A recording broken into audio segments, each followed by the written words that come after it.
Welcome to Wise Unfiltered, the podcast where we bring you candid insights from industry leaders and entrepreneurs. Startups दो तरीके की stages में रहते हैं. First one is 0 to 1 and then 1 to 100. तो 0 to 1 का जो part रहता है वो usually आपने कैसे cross किया? I had to face a lot of failures. I didn't have a clear idea as to how I can put together things. अब ये जरूरी है, सिर्फ आइडिया होने से नहीं चलता. तो 0 to 1 के बारे में बता. अगर आज इस उम्र में अगर मैं एक 0 to 1 खड़ा कर रहा हूँ, वो मेरे लिए आसान हो क्योंकि अभी मेरे पास lessons हैं. Nitin Chandran sir, a visionary CEO with more than a decade of experience in building multiple startups in health, tech and trading. अगर हम हमारे प्रोडक्ट में AI डालना चाहते हैं, again AI is a costly thing. We have to understand whether market में इसका requirement है या नहीं. स्टार्टअप्स के पास दोनों ही चीजें नहीं होती, ना तो बजट बहुत ज्यादा होता और एक्सपीरियंस तो बिल्कुल है ही नहीं. You have to utilize the resources and the budget whatever we have in our hand. First year में स्टार्टअप्स को किन चीजों पे मेजरली फोकस करना है? स्वागत है आपका वाइज अनफिल्टर्ड के दूसरे एपिसोड में, build for founders by founders. मैं हूं आपका host Manvendra Chaudhary, founder of Wise, और आज हमारे साथ हैं Nitin Chandran, who has 14 years of experience building, scaling and successfully exiting multiple startups. आज हम उनके साथ में डिस्कस करेंगे like how to build marketing strategies, go to market strategy क्या होनी चाहिए, ब्रांडिंग कैसे करें, टीम कैसे बनाएं, प्रोसेसेस कैसे डिजाइन करें, प्रोडक्ट कैसे डेवलप होगा, साइबर सिक्योरिटी को एक एज अ स्टार्टअप कैसे हैंडल कर सकता है, and much more. So let's get started.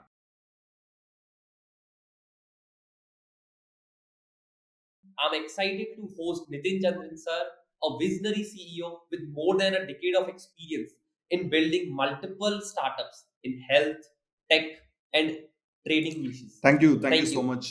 Welcome, Nitin sir. Excited to be here, and I'm looking forward to sharing, all the insights that I have on building and scaling tech-driven companies. Yes. So let's dive in. We have got some questions and majorly our audience, हम लोग जो target कर रहे हैं और जो हमारी audience usually visitors are between 20 to 25, someone who is just started their startup और प्लानिंग. तो उस तरीके से हम अपनी अप्रोच को रखेंगे लाइक अ 22 ईयर ओल्ड हाँ जी, गाय, उसको हम कैसे गाइड कर सकते हैं इन देयर बिजनेस जर्नी, जिससे जो मिस्टेक्स यूजुअली आप ऑलरेडी एक एक्सपीरियंस्ड पर्सन है तो काफी सारी मिस्टेक्स हम आपसे सीख करके बच सकते हैं कि ये चीजें हमें नहीं करनी है. तो आई थिंक जो चीजें हम 10 साल में करने वाले थे, if your guidance and your experts like आप जैसे एक्सपर्ट्स की गाइडेंस मिलेंगी तो वो चीजें हम probably 5 बिल्कुल जी, years में भी बिल्कुल. कर सकते I mean, definitely. I mean, this is what Wise is all about, right? तो हम शुरू कर सकते हैं और Correct. मेरे साइड से जो भी इनपुट्स हैं, जो भी इनसाइट्स हम बोलते हैं, वो डेफिनेटली मैं शेयर करूंगा और ये इनसाइट्स में होप करता हूँ कि आपके ऑडियंस तक पहुंचे और आपके ऑडियंस को इससे बेनिफिट भी मिले. And as you Correct. Rightly said, जो 10 साल या 15 साल में जो लेसन्स हमने सीखा है, वो ऐसे कैप्सूल बना के 5 मिनट या 10 मिनट में वी कैन जस्ट जी. I think that's the whole concept of Wise, and it's a very brilliant concept. So yes, let's delve into things. Okay. Okay.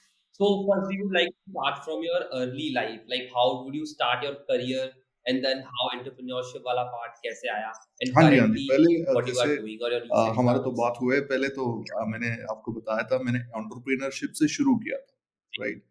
And फिर मैं कैरियर में आ गया. तो जी. कैरियर मतलब आई मीन आज के बच्चों को कैसे द वर्क लाइफ. तो I started with my business. बहुत सारे पिटफॉल्स थे. आई मीन समझ नहीं थे उस टाइम. फर्स्ट जेन एंटरप्रेन्योर बोल सकते हैं.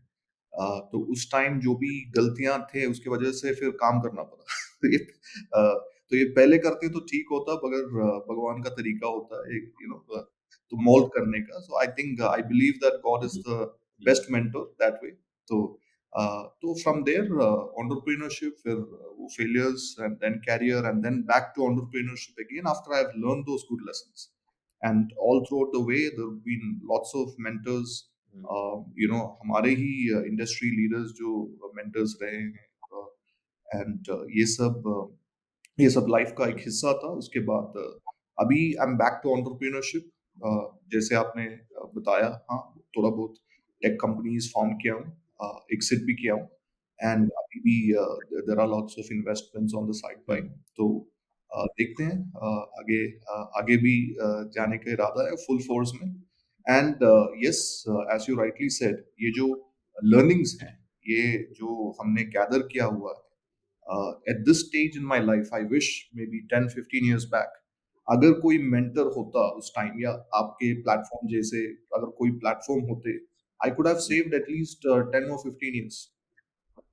So yes, so right now I had some tech companies that I had founded and I had exited from it. So I had built a hyperlocal commerce application called Muqabla, and उसका whole concept ये था कि थोड़ा हमारे जो local businesses हैं उन तक कैसे competition को negate करें. For example, local competition local businesses faces a lot of competition from these last mile commerce and e-commerce and all the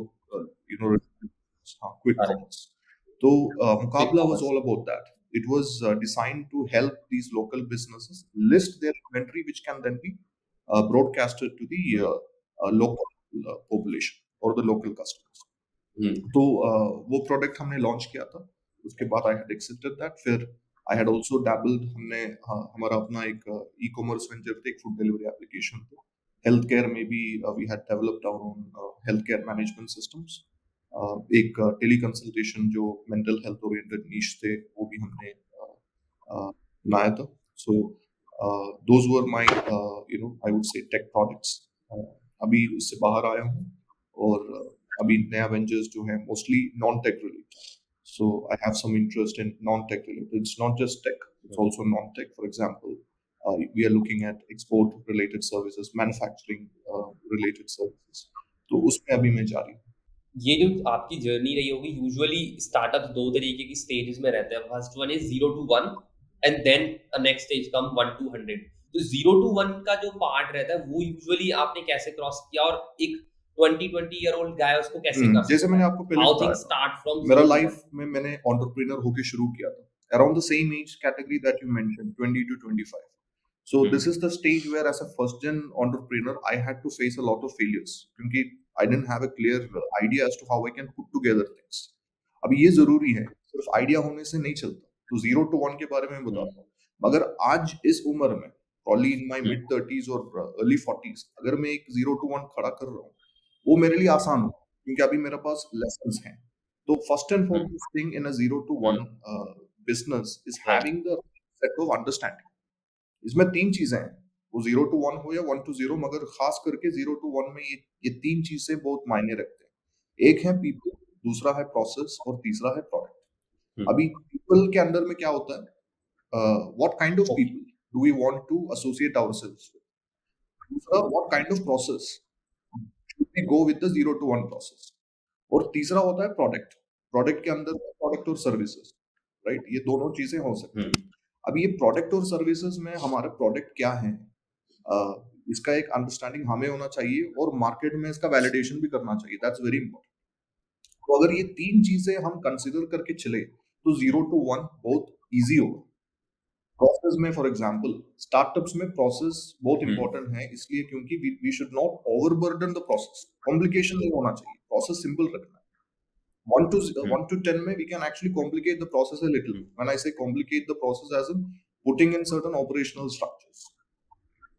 So if you have a service or a product, अभी वो है market में पहुंचाना है, पहुंचाने के बाद उसका एक साइक्लिकल स्ट्रक्चर क्रिएट करना है. वो सब हम कैसे क्रिएट करेंगे? इनिशियल स्टेज में ही हमें कस्टमर सपोर्ट रखना है. शायद वी डोंट नीड दैट. सो वो प्रोसेस हम मिनिमाइज कर सकते हैं. कुछ प्रोसेस इन हाउस रख सकते हैं, कुछ हम आउटसोर्स कर सकते हैं. There are lots of things with respect to these three things. So 0 to 1 I would always say is easy provided you do it the right way और age इसमें एक फैक्टर नहीं है. It's all about understanding and the knowledge. Okay, so I learned three things कि people, second one is हो गया process and third one is product. ये तीन चीजों पे हमें फोकस करना पड़ेगा टू बिल्ड अ 0 to 1 एक initial level of startup understanding के लिए आने के लिए स्टार्टअप में, लाइक बिफोर स्केलिंग स्टेज इसको हम बोल सकते हैं. तो मैं इसको थोड़ा सा और डिटेल में समझना चाहूंगा. तो लाइक व्हाट्स इन पीपल में हमें कैसे, व्हाट आई अंडरस्टूड कि यहाँ पे टीम की बात हो रही है, यानी हमारी टीम कैसे काम कर रही है. तो इसको कैसे बिल्ड कर सकते हैं इसके बारे में थोड़ा सा डिटेल में. It's not just about our team. People is all the stakeholders who's involved in the business. आपके अपना टीम भी इंसान लोग ही हैं। People Okay. मतलब जो भी आपके प्रोडक्ट यूज करेगा वो भी पीपल ही है। जो भी मार्केट में आपका वेंडर बनेगा वो भी पीपल ही है। Right. तो Customers. इनको समझना बहुत इंपॉर्टेंट होता है। Exactly. सो आपके इंटरनल टीम मेंबर से शुरू करते हैं। अभी आपको हम्म, इंटरनल टीम मेंबर, शायद आप एक सोलोप्रेन्योर होगा या आपके पास को-फाउंडर्स होंगे आपके साथ, राइट? सो इनकी जो वीकनेस, स्ट्रेंथ्स ये सब एसेस करना, that's very important. So that's one part of the people. तो हम्म, इंटरनल पीपल असेसमेंट। हम्म, फिर दूसरा है एक्सटर्नल असेसमेंट। ये एक्सटर्नल पीपल हम्म, कौन-कौन है? अभी आपके जो वेंडर्स हैं या आपके कस्टमर्स हैं, तो उनको भी समझना है। तो इसको हम कैसे जोड़ेंगे? हम बिहेवियरल साइंस ठीक है। से जोड़ेंगे। बिहेवियरल साइंस इधर इम्प्लीमेंट करना बहुत इम्पोर्टेंट होता है। हम्म, तो बिहेवियरल साइंस एज़ एन एक कस्टमर कैसे बिहेव करेंगे? या आपके इंटरनल आपके टीम मेंबर्स का बिहेवियरल स्ट्रेंथ्स क्या है? तो इसके ऊपर आपको बेस करना है कि किसको क्या असाइन किया जाए इंटरनली, और आपको पोजीशनिंग जो मार्केटिंग हो या सेल्स हो, आपको hmm, without understanding the people outside you can't do that, right?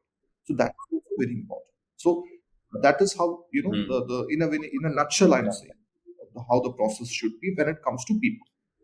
Okay, okay, got it. So okay, so it's clear कि ये सिर्फ not about, it's just about team, it's a complete ecosystem के जितने भी stake holders है business के, whether it's vendors, employees including customers, ये सारे लोग मिलकर के हाँ, हमें समझना पड़ेगा हर एक को बिहेवियरली कि वो बिल्कुल। साइकोलॉजिकल लेवल पे कैसे अभी इतने रिएक्ट कर रहा है, बड़े-बड़े राइट? एमएनसीज जो हैं, where are they pumping more of their money?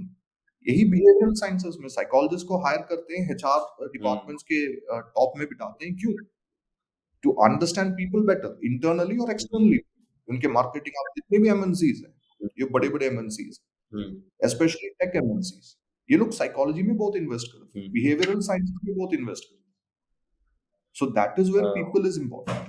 So like ये तो हो गया एमएनसीज की बात, कि उनके पास तो काफी सारा बजट है, तो they can invest in psychologist या उस लेवल पे। बट हाउ नहीं, स्टार्टअप कैन इसलिए डू, तो बिकॉज़ वहां पे आप तो तो बजट का ही वाइस सारा में इशू है। आपने फाउंड किया है, तो that is where I believe Wise have come in. See, startups को क्या जी। चाहिए? दे हैव टू कीप, वो लिमिटेड बजट में वर्क करता है, तो they have to access platforms like this so that they can come to professionals like us, right? So we can give them the insights. क्योंकि एक okay. Psychologist जो clinical psychologist हैं, you can't, hmm, एक counsellor को बिठा के फायदा नहीं है। अगर इतना इन डेप्थ अंडरस्टैंडिंग चाहिए, then hmm, you need a clinical psychologist with probably an experience of 8 to probably 10-15 years. तो उनका आवरली होगा, अभी इंडिया में कितना होगा? 4,000 5,000 हम्म, रुपए आवरली रेट होते हैं, राइट? और उनका अपॉइंटमेंट मिलना, that becomes another correct. Challenge. तो एक्सेसिबल फॉर a startup. अब इधर let's say you come to professional like us और who are experts in this field, तो हमारे जो अंडरस्टैंडिंग है, ये हमने भी एक्सेस किया हुआ है ऐसे जो इकोसिस्टम में, तो we can actually share our insights with which जो पीपल प्रोसेस है इसको, जो स्टार्टअप्स है 0 ओके। to 1 ऑप्टिमाइज करके they can actually see, okay, if we go by this way, then हमारा पीपल प्रोसेस जो है वी कैन सेट इट। अभी पीपल से जुड़ा हुआ है बाकी दोनों, प्रोडक्ट और process. Okay, okay, got it. So now let's come to the second point कि वी हैव कंफर्म कि हमने उनका साइकोलॉजी भी समझ लिया, then that part is clear. Now second thing come is process. तो usually what I understood by process is कि आप बात कर रहे हैं SOPs के बारे में, फिर like how things will work, और हम उनको स्केल करने जाएंगे, तो उसके कुछ डॉक्यूमेंटेशन हमें करना, तो उसके बारे में थोड़ा सा मैं समझना चाहूंगा। यहाँ पे मैं थोड़ा सा कंफ्यूज हूँ कि हाउ प्रोसेस स्टार्टअप्स के लिए वर्सेस एमएनसीज के लिए कैसे और देखो, डिफरेंट है, और initially when we startups start उसे विद अ कैसे कर लिमिटेड सकते बजट, राइट? हमें फॉर एग्जांपल आपके पास एक प्रोडक्ट है, अभी आपने वो प्रोडक्ट सेल किया, सेल करने के बाद क्या होता है? सेल्स के हैं। बाद आता है आफ्टर सेल्स। ये आफ्टर सेल्स में क्या होता है? सर्विस और सपोर्ट होते हैं, करेक्ट। है ना? अभी जो एक स्टार्टअप आपने अभी अभी शुरू किया है, do you hmm, have the luxury to implement after sales? Hmm, MNC के बाद तो यार फंड्स हैं, इनके पास तो, if it's a listed company, unlisted company, जो भी है, प्राइवेट कॉन्ग्लोमेरेट हो या लिस्टेड कंपनी हो, they have the budget sales all over India. चाहे तो they can within hmm, overnight एक आफ्टर सेल्स का एक वेंडर ढूंढा, बस कॉन्ट्रैक्ट किया और हो गया। Overnight all over India after sales हो गया। अभी जो एक हम्म, स्टार्टअप है, जो 0 to 1 जाना चाहते हैं, जो ये एज कैटेगरी में है, जो हमारे जो फाउंडर्स जो हैं 20 to 25, right? How will they implement an after sales? ये आपने एसओपी बोला, स्टैंडर्ड हम्म, ऑपरेटिंग प्रोसीजर, या जो ऑपरेशनल प्रोसेस हम बोलते हैं, तो how will they implement if they don't have the budget? अभी बजट एक साइड पे है, दूसरा एक्सपीरियंस भी चाहिए। राइट। ये इतना अगर एक आफ्टर सेल्स का सिस्टम इम्प्लीमेंट करना है, you need to have some experience for that. तो how can we come into the Correct. Picture to assist such founders to implement a system, I would say a system, to perhaps make the business functional, right, with limited resources whatsoever, by looking at what is good to have, must to have, or let's say okay to have, that kind of methodologies. तो ये हम कैसे implement करें? तो difference तो ये बस यही है कि MNCs they can splurge even if they don't have the experience, उनके पास बजट है, वो एक्सपीरियंस लोग ले सकते हैं। स्टार्टअप्स के पास बजट भी कम होगा, एक्सपीरियंस भी Right. कम होगा। You understood the difference, right? Got it. Okay, so like what I understood इसकी प्रोसेसेस बनाने के लिए नंबर वन एक्सपीरियंस्ड पर्सन का रिक्वायरमेंट होगा, और बजट भी लगता है उन सारी चीजों में उसको बिल्ड करने में। बट स्टार्टअप्स के पास दोनों ही चीजें नहीं होती, ना तो बजट बहुत ज्यादा होता है और एक्सपीरियंस तो बिल्कुल है ही नहीं। जो स्टार्ट करा है तो उसका फर्स्ट है या फिर एक दो फेल कर चुका है, then they are starting usually. So what I understood इसकी यहाँ पे अगर हमें एक किसी एक्सपर्ट एक्सपर्ट की आएंगे रिक्वायरमेंट तो तो होगी एक्सपर्ट क्या 100%। बताएंगे? देखो भाई, जो सेल्स ऑलरेडी कर रहा है, उनको आफ्टर सेल्स का थोड़ा हिस्सा भी उनसे करवाएंगे, because you have to utilize the resources and the budget whatever we have in our hand, right? And it should not affect the other processes also, ये भी important है। अगर जो सेल्स का बंदा आफ्टर सेल्स भी कर रहा है तो सेल्स इफेक्ट भी नहीं होना चाहिए। तो I am just giving an example. तो ऐसे वो तरीके हैं जो हम कर सकते हैं। So now third thing came is product.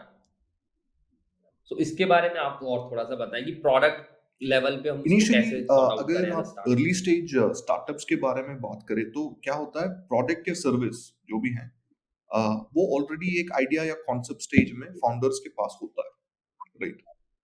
The main important thing is to validate it. देखो जो कौन सा कंपनी है, Samsung, right? Samsung started as a grocery store, right? Then it became Correct. a multinational conglomerate today.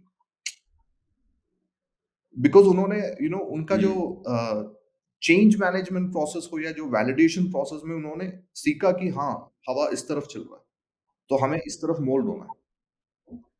तो मैं product और services पे आऊंगा। When we have a product or service, the first thing that any startup founder have to do is validate it. Okay, now validation में भी बहुत सारे steps हैं। मार्केट वैलिडेशन हो गया, राइट? मार्केट वैलिडेशन में क्या होता है, we need to actually do a survey whether ये हमारे जो प्रोडक्ट हैं टाइम के आगे तो नहीं है, टाइम के पीछे भी नहीं है, सही टाइम पे है, और इसका रेलेवेंस क्या रहेगा आगे जाके। Relevance of today and tomorrow भी थोड़ा एसेस करना है मार्केट कंडीशंस के हिसाब से, जिस मार्केट में हम हैं, राइट? उसके बाद आता है इसका जो पीपल वैलिडेशन, जो आपके कस्टमर असेसमेंट होता है। ऐसे थोड़ा बहुत हम एसेस करके हमें इसका एक फुल प्रूफ प्लान बनाना। तो ये तो फर्स्ट स्टेप में बोल रहा हूँ, प्रोडक्ट और सर्विसेज जो भी आप मार्केट में लाना चाहते हो, जो आपके कॉन्सेप्ट या आइडिया है। इसके बाद का जो स्टेप्स होते हैं, that becomes like how to, let's say आपके जो प्रोडक्ट के अंदर जो प्राइसिंग मैट्रिक्स हो गया, प्रोडक्ट लाइन मैट्रिक्स हो गया, वो सब कम्स आफ्टर दैट। तो first always about validation, product के बारे में बात, और हम जैसे experts we can also assist founders in validating that part. Okay, got it. So like let's suppose I have a product और मैं उसको वैलिडेट कर रहा हूँ। फर्स्ट वी हैव वैलिडेटेड, चलो ये टाइम पे भी है, बहुत लेट भी नहीं है और ज्यादा अर्ली भी नहीं है। It's at the right point कि हाँ मार्केट में कुछ डिमांड है इसके बारे में। So now second proof came as you said कि अब हमें कस्टमर वैलिडेशन चाहिए होगा, लाइक कस्टमर्स आर एक्सेप्टिंग और इट और नॉट। सो लाइक वो हम पता कैसे चलेगा कि किस स्टेज पे जाकर के, या कितना सर्वे, या कितने का सेट, उसके कोई केपीआईज होंगे स्पेसिफिकली कि हाँ नाउ जी, हाँ वी जी। नो तो हाँ कि इसके हमें लिए अपना हम क्या प्रोडक्ट करना है, मार्केट सेकंड मिल गया। स्टेज पीओसी स्टेज पे आया, तो हमें अभी प्रूफ चाहिए, राइट? जो प्रूफ ऑफ कॉन्सेप्ट हम बोलते हैं, या हम एक पायलट प्रोजेक्ट भी हम बोल सकते हैं। तो हमने अभी ये अंडरस्टैंडिंग से हमने प्रोडक्ट अभी बहुत डेलिकेटली हमारे एक we just slipped it into the market. तो इसमें क्या होता है, थोड़ा बहुत डेटा बिल्ड होता है।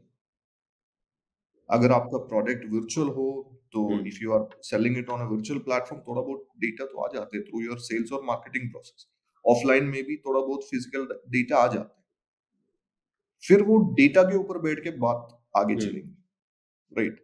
And we will understand, we need to figure out हमारे प्रोडक्ट का हम्म, टेकर्स 100 लोगों में से कितने लोग बुजुर्ग थे, कितने लोग टीनेजर्स थे, कितने विमेन थे, कितने मेन थे, कितने स्टूडेंट्स थे, राइट? तो प्रोडक्ट फिट हम्म, कहाँ बैठता है? Then we have to get back to the drawing board. Product का रिफाइनिंग ही चल रहा है, राइट? प्रोडक्ट का validation is actually hmm, an ongoing process.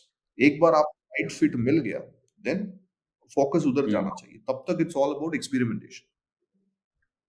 तो प्रोडक्ट का बात ये है कि हम्म, प्रोडक्ट हमेशा रिफाइंड होना चाहिए, और ये जो रिफाइनिंग जो प्रोसेस है, ये लगातार जारी भी होना चाहिए, ये रुकना नहीं चाहिए। हम्म, तो इसके लिए क्या चाहिए? फ्लूइडिटी। हम्म, आपके टीम फ्लूइड होना चाहिए। तो again coming back to the people hmm, part, when we actually get people into the 0 to 1 process, startups में, people should not be rigid, people fluid होना चाहिए। तो how do we understand the fluid mentality in people? इसके लिए थोड़ा behavioural analysis करना चाहिए। थोड़ा बहुत जब वेटिंग करते हैं, थोड़ा बहुत हमने एक सीवी मिलने से नहीं होता, बात करने से थोड़ा बहुत पता चलता है। हाँ, तो this is how the right. The product validation and the refining process works. ये तो लगातार जारी है। So like it's currently also एक कंफ्यूजन बीच में रह गया कि हम लोग डिस्कस कर रहे थे कि हाउ वी फाइंड कि राइट प्रोडक्ट। आपने बोला कि प्रूफ ऑफ, अब हम प्रूफ देख रहे हैं कि हमने जो कॉन्सेप्ट डिसाइड किया है उसको प्रूव करना है कि कस्टमर्स एक्सेप्ट कर रहे हैं या नहीं कर रहे हैं। सो लाइक व्हाट आई अंडरस्टूड कि इसमें कुछ डेटा आएगा जब हम उसको प्रूव करने जाएंगे या लोगों तक सेंड करेंगे। तो हमें वो ऑडियंस को अंडरस्टैंड करना है कि कौन से एज में, लोकेशन हो गया, उनका जेंडर हो गया, अलग-अलग जो डेमोग्राफिक्स एंड साइकोग्राफिक्स है, उसपे अंडरस्टैंड करना पड़ेगा कि कौन-सी ऑडियंस एग्जैक्टली एक्सेप्ट exactly. कर तो रही है, मैं कौन-सी नहीं कर रही है, राइट? एक एग्जाम्पल के तौर पर थोड़ा आसान रहेगा। तो आप एक पोटैटो चिप्स मैन्युफैक्चरर, ओके? तो आपने क्या किया? आपके कंपटीशन है, ये सब आपने ओके। मार्केट वैलिडेशन के टाइम पे आपने एसेस किया था। अभी आपका मार्केट है, लेट्स अस्यूम हुँ, आपका मार्केट है तमिलनाडु। आप आपके जो ओके। स्टेज पे आपके प्रोडक्ट, आप थोड़ा बहुत रिटेल स्टोर्स में या सुपरमार्केट के टाइप रख के आप सैंपलिंग पे डाल दिए, ठीक? अभी ये सैंपलिंग के डालने के time hmm, okay. You have a person there who is taking the statistics, या फिर थोड़ा बहुत आप फ्री में बांट रहे हैं और लोगों से आप हुँ, इंफॉर्मेशन कलेक्ट कर रहे हैं। Did you like it? इसका टेस्ट हुँ, कैसा है, या आप कैसे टेस्ट चाहते हैं, या आपका प्रेफर्ड पोटैटो चिप्स ब्रांड्स क्या है, वगैरह वगैरह। तो इसमें से डेटा आ गया और ज्यादा तक आपको पता चला कि लोग सॉल्टी पोटैटो चिप्स प्रेफर करते हैं, और आप जो पोटैटो चिप्स बेच रहे हैं वो पेरी पेरी फ्लेवर का है, ओके। राइट?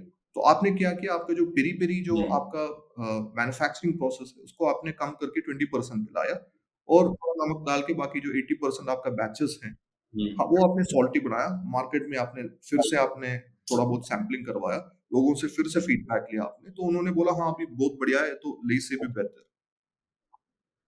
तो आपको अभी आइडिया मिला, हाँ, मेरा प्रोडक्ट अभी हुँ, लेस से बेटर बैठेंगे। अब मुझे क्या चाहिए? ये प्रोडक्ट को बिठाना है कहीं, और मेरा प्रोडक्ट जो मार्केट फिट, मेरा जो प्रोडक्ट फिट, ये सब मेरे पास अभी आ रहा है।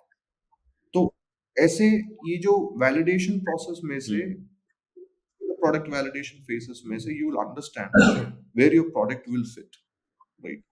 तो उसको हमें, that's why I said we need to hmm, have that flexibility and fluidity. तो इनिशियल स्टार्टअप्स में क्या होता है, इतना एक्सपेरिमेंट करने का लग्जरी हुँ, नहीं होता। एमएनसीज और मिड साइज कंपनीज ये ऑलरेडी जो हुँ, रेवेन्यू बना रहे हैं, जिनके पास प्रॉफिटेबल जोन पे हैं, दे कैन एक्चुअली एक्सपेरिमेंट। अभी स्टार्टअप्स को ये एक्सपेरिमेंटल जो टाइम फ्रेम है नहीं मिली।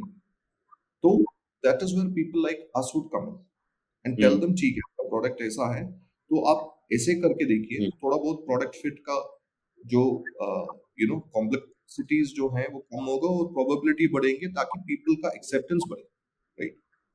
तो इस तरह हम उसको अलाइन हुँ, करके we actually help these startup founders to find their right market fit or product fit. Hmm, okay, हाँ जी। Got it.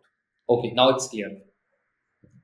So let's suppose we have found the proof of concept and हमने अपने product को थोड़ा improve भी कर लिया, and improvement is a continuous cycle, what I understood. लेकिन हमने, हाँ, लेकिन एक हमने गुड गुड फिट कर लिया कि हाँ, लोगों को पसंद है, राइट प्राइसिंग पे भी आ गए ऑलमोस्ट। नाउ इट्स टाइम कि हम मार्केट में कैसे जाएं और उसको कैसे एक्सपेंड करें, like what would be a GTM strategy, go to market strategy क्या होगी ऐसे स्टार्टअप की जिसका बहुत ज्यादा बजट बिल्कुल, नहीं है। That is very important. देखो, market strategy, specially go to market strategy में दो चीजें अगेन इंपॉर्टेंट है। एक स्वॉट एनालिसिस। तो हम हमारा जो स्ट्रेंथ, वीकनेस, अपॉर्चुनिटी, थ्रेट, अगर वो हम पहले समझे, then that will be like very good. Even personality side पे भी ये important होते हैं। Founder should also know that SWOT analysis खुद पे भी करना है, हमारा strength क्या है। Same thing with our product, पहले हमें करना है जी। before we go to the market। अभी second चीज जो है, that is the market research, that is also very important। So go to market का दो main pillars ये हैं, एक हमारा अपना SWOT analysis, फिर एक market research। Market research के नीचे again another important part is competitive analysis, competitor analysis। अभी ये दोनों करने के बाद फिर तीसरा एक चीज करना है, दैट इज गैप एनालिसिस। हमारा प्रोडक्ट कहाँ पे है और मार्केट में जो ऑलरेडी एग्जिस्टिंग प्रोडक्ट्स हैं वो कहाँ पे हैं और इसमें कितना गैप है। समझ गए? ये समझने के बाद ही हम go to market strategy set करना चाहिए और सेट कर सकते गॉट इट। सो लाइक ये आप कोई अपने प्रीवियस बिजनेस हैं। एग्जांपल से समझा पाएंगे जिससे I'll give you a easily small हम अंडरस्टैंड कर पाए अ Okay, person like I'll me, give you a small example. Too So let's complicate say हो रहा है। we used to have an application that was actually dealing with the hospital management related parts. So it's a software. So हमने एक हम वो product market में launch करने से पहले हमने थोड़ा बहुत रिसर्च किया मार्केट के बारे में। हमने समझा कि हमारे कॉम्पिटिटर्स कौन कौन है। So our market was mostly the Indian market. So हमने समझा कि टॉप 10 इंडियन प्लेयर्स ये हैं, ये नीश में, हेल्थ केयर की पर्टिकुलर नीश में। और फिर हमने हमारा जो SWOT एनालिसिस है वो हमने किया। तो हमने समझा ठीक है, कंपेयर्ड टू द कंपटीशन हमारे जो सॉफ्टवेयर हैं उसमें ये कमियां हैं। उसमें फॉर एग्जांपल एक फीचर नहीं है जो एम्बुलेंस सर्विसेज, मैं एक एग्जांपल दूं, और हमारे जो मार्केट में एम्बुलेंस सर्विसेज का रिक्वायरमेंट है और कंपटीशन के पास वो फीचर है नहीं। तो again back to the drawing board, we had to put that feature and then we took it to the market.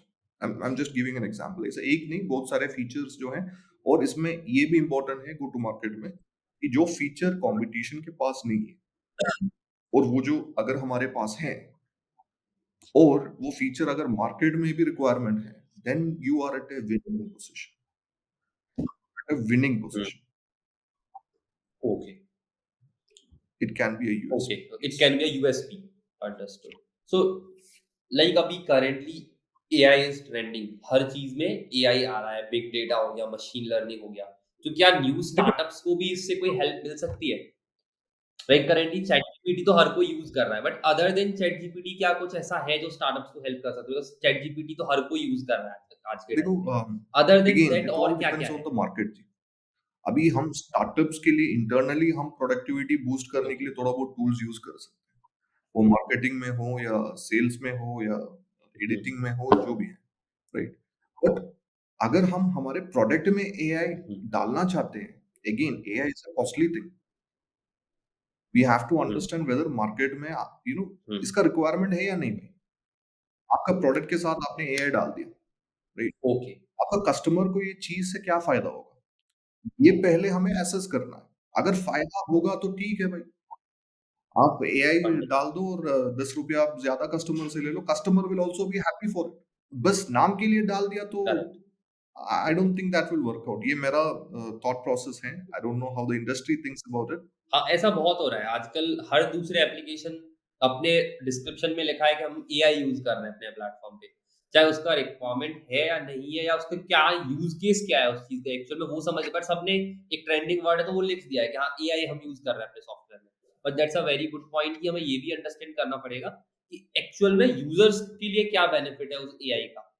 Then अगर वो हम इम्प्लीमेंट करेंगे तो उसकी बिल्कुल, कॉस्ट भी बियर कर पाएँगे, बिल्कुल। अभी otherwise that's a the best, I think one expense of the best only. Features where I think a company have used AI to the best use case is what I have seen is Photoshop, Adobe. ये लोगों का जो background removal tool है, जो okay, AI है, आप right. एक background remove करके एक दूसरा बैकग्राउंड आप डाल सकते हैं। This is very good for businesses. Right, commercial user ये लेंगे। करेक्ट। तो मार्केटिंग आप सोचो कितना टाइम सेव होता है। Hmm, you don't have to do it manually. AI कर रहा है। हुँ, ये फीचर एक्चुअली बेनिफिशियल है कस्टमर के लिए। ऐसे अगर हमने सोच समझ के एआई राइट। इंप्लीमेंट करके फिर वो एआई अगर हमने मार्केट किया कि ये हमारा फीचर है भाई, ये प्रोडक्ट में एआई है, that's very good. So like similarly हम भी वाइज़ के अंदर ऐसा सोच रहे हैं एआई से रिलेटेड कि हम लेट्स सपोज़ अ पर्सन जो तमिलनाडु में है, एक रिटेल शॉप ओनर, जिसको सिर्फ़ तमिल आता है, ना उनको हिंदी, इंग्लिश नहीं आती। लेकिन जो मेरा एक्सपर्ट है, उसको इंग्लिश आती है या फिर वो हिंदी में कन्वर्सेशन कर सकते हैं।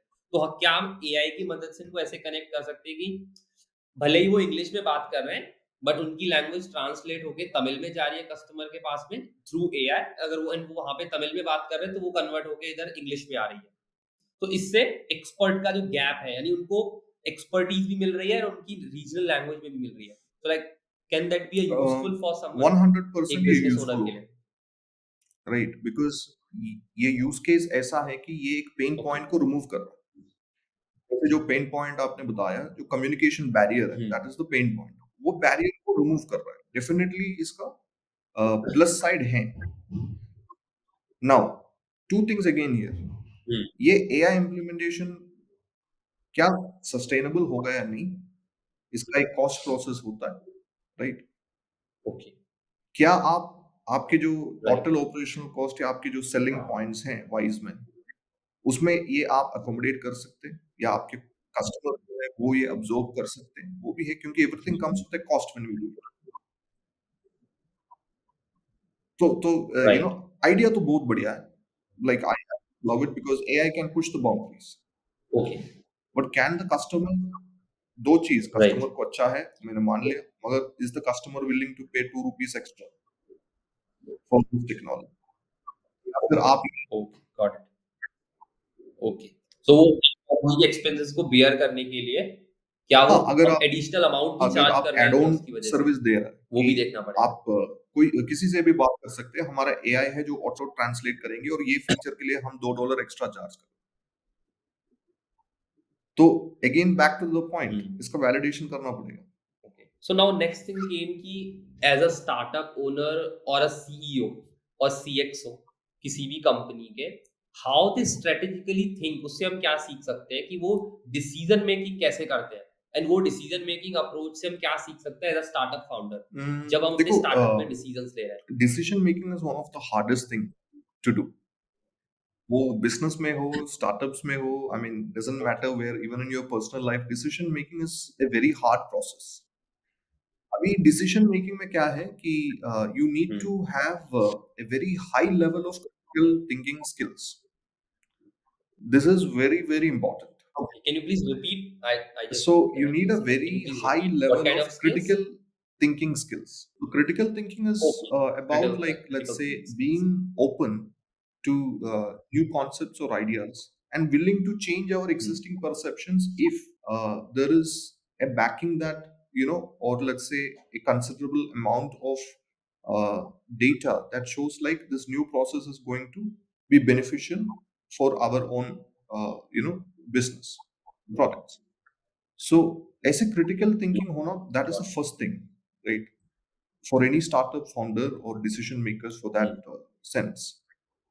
So with that, you can navigate a lot of, let's say, challenges, opportunities, threats. I mean, everything that come across you.